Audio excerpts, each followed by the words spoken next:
That means you must follow also lah.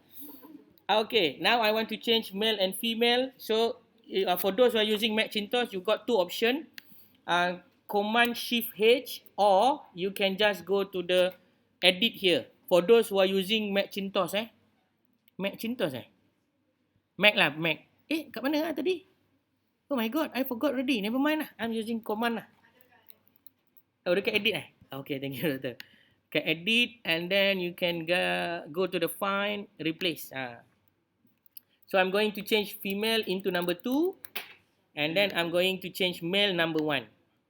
If you want to make others, also can You nak buat 99 ke kan? Female 99, male 100 also can. But after this, don't ask me. I put what number sir? I don't know. Don't ask me lah. Only you, God and angels know. After that, please also do the same thing for the race. For the race, you can also change Malay, Chinese, Indian. Malay 1. Okay, after that, Chinese.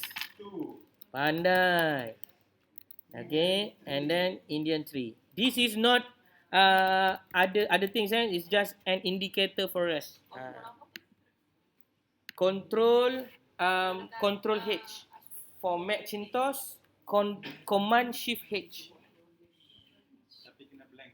Okay. Replace. Malay 1, Chinese 2, Indian 3. Khalas.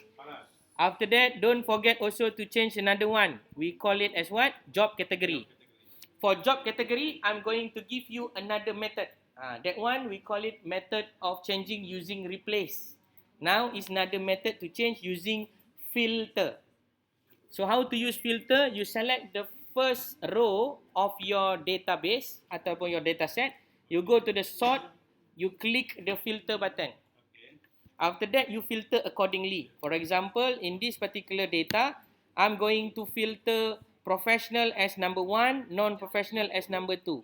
So just select professional and then put number 1 here and select accordingly lah. Number 1, double click, everything will be going to change. Okay, so I'm going to change another one, will be non-professional. So non-professional will be changed number what? Number 2. I double click also on the edge of this particular thing, it will be changed also. I make a repetition. Okay, I make a repetition. So the